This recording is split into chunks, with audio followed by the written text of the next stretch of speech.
Ça me fait penser à H tendre Tête de bois du film d'horreur.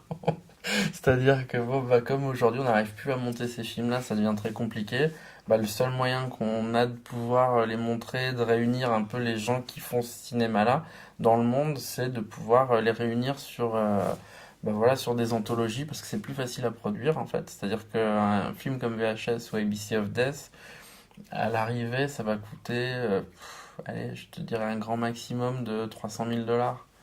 Et encore, je pense qu'ils sont en dessous, voire 150 000 dollars. Ce qui fait que c'est des films qui sont hyper rentables parce qu'en termes de vente internationale, bah, le film il gagne de l'argent tout de suite. C'est-à-dire que le producteur, son investissement n'est pas à perte. Et par exemple, un film comme The Divide, c'est un film pour rentabiliser le film. Il faut qu'il y ait une grosse sortie salle. Une sortie salle, ça veut dire un PNE vraiment énorme. Le PNE, c'est tout ce qui est dépenses en affichage et en publicité. Aux États-Unis, c'est très cher parce que dès que tu veux toucher le territoire, bah, ça s'élève tout de suite à plusieurs millions et t'es pas sûr de récupérer ces millions en recettes. Parce que c'est le film de genre, quand il est un peu extrême, c'est-à-dire The Divide, c'était pas un film facile comme The Conjuring par exemple. Donc ils savent qu'en sortant The Divide, ils vont pas faire 100 millions de dollars sur le territoire américain. Donc ils préfèrent économiser l'argent de la publicité, faire une sortie limitée, puis ensuite le film marche sur le bouche à oreille.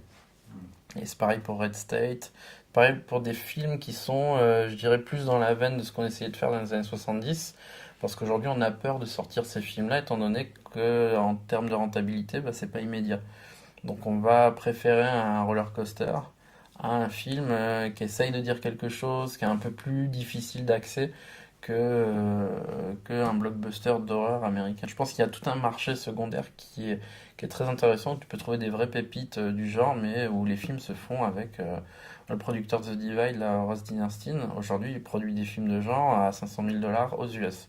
Il a produit The Pact 2, The Pact 3. Donc l'école Roger Corman fait des émules. C'est le seul moyen de pouvoir faire des films de faire survivre un peu le genre aujourd'hui parce que l'accès à la salle est devenu pratiquement impossible en fait.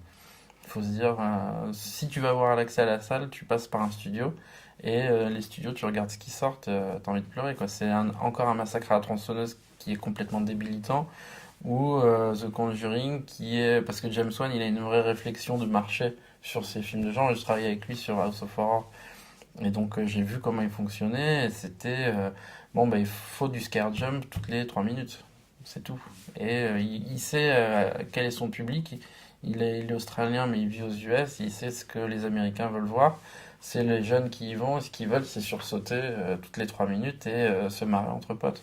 Et The Conjuring c'est ça, c'est tu sursautes mais t'as pas cette terreur indicible que t'avais dans l'Exorciste où tu sais pas ce qui va se passer, ça fait partie de l'atmosphère. Aujourd'hui, tu peux plus faire. Tu veux faire un film de genre comme ça et le sortir en salle, tout le monde va te regarder et te dire ouais, mais non, vaut mieux qu'il y ait un peu plus d'action ou un peu plus de scare jump. C'est ce qu'ils veulent. Tu regardes, ouais, je suis vraiment curieux de voir le prochain Jonathan Glazer, là, Under Her Skin, parce que ça a l'air d'être très atypique, très indé, avec une vraie réflexion derrière. J'ai lu le bouquin, je trouve que le bouquin est énorme. Et je pense qu'il va être dans la continuité bouquin. Le film va pas forcément marcher, mais ça va être un vrai objet atypique et je pense que ça va devenir une sorte de vrai classique. Tu revois Burst, c'est un film incroyable. Alors que ce film n'a pas marché du tout, mais je vous conseille vraiment de le voir, c'est mortel. C'est vraiment super.